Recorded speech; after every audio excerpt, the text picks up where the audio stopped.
നിരവധി പ്രവർത്തകർ ഉപരോധ സമരത്തിൽ പങ്കെടുത്തു. Kerala vision news, Idukki. വേനലിംഗ് അടുത്തെത്തിയിരിക്കുകയാണ്. സംസ്ഥാനത്ത് ചൂട് കൂടുന്നു. ഇന്നും ഉഷ്ണതരംഗ മുന്നറിയിപ്പുണ്ട്.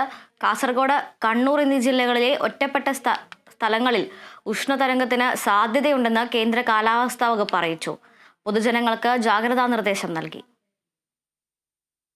സംസ്ഥാനത്ത് ഒറ്റപ്പെട്ടയിടങ്ങളിൽ ഇന്നും സാധാരണയേക്കാൾ 2 ഡിഗ്രി സെൽഷ്യസ് മുതൽ 4 ഡിഗ്രി സെൽഷ്യസ് വരെ താപനില ഉയരാൻ സാധ്യതയുണ്ടെന്നാണ് കാലാവസ്ഥാ വകുപ്പിന്റെ മുന്നറിയിപ്പ്.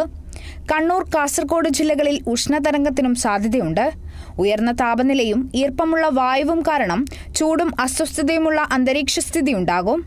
ചൂട് കൂടുന്ന സാഹചര്യത്തിൽ ദുരന്ത നിവാരണ അതോറിറ്റി ജാഗ്രതാ നിർദ്ദേശം പുറപ്പെടുവിച്ചിട്ടുണ്ട്. പകൽ 11 മണി മുതൽ 3 മണി വരെയുള്ള സമയത്ത് നേരിട്ട് ശരീരത്തിൽ സൂര്യപ്രകാശമേൽക്കുന്നത് ഒഴിവാക്കുക. ദാഹം ഇല്ലെങ്കിലും പരമാവധി വെള്ളം കുടിക്കുക. പുറത്തിറങ്ങുമ്പോൾ പാദരക്ഷകൾ ധരിക്കുകയും കുടയോ തൊപ്പിയോ ഉപയോഗിക്കുകയോ ചെയ്യുക. കൂടാതെ പഴങ്ങളും പച്ചക്കറികളും ധാരാളമായി കഴിക്കണമെന്നും നിർദ്ദേശമുണ്ട്. അസ്വസ്ഥതകൾ അനുഭവപ്പെട്ടാൽ ഉടനെ വിശ്രമിക്കുകയും വൈദ്യസഹായം തേടുകയും ചെയ്യണമെന്നും ദുരന്ത നിവാരണ അതോറിറ്റിയുടെ ജാഗ്രതാ നിർദ്ദേശത്തിൽ പറയുന്നു. Kerala vision news, Thiruvananthapuram.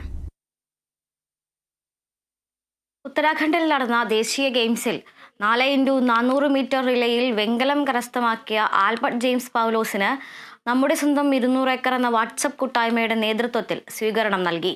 സ്വീകരണ സമ്മേളനം ജില്ലാ പഞ്ചായത്ത് അംഗം സോളി ജീസസ് ഉദ്ഘാടനം ചെയ്തു. അടിമാലി 200 ഏക്കർ സ്വദേശിയായ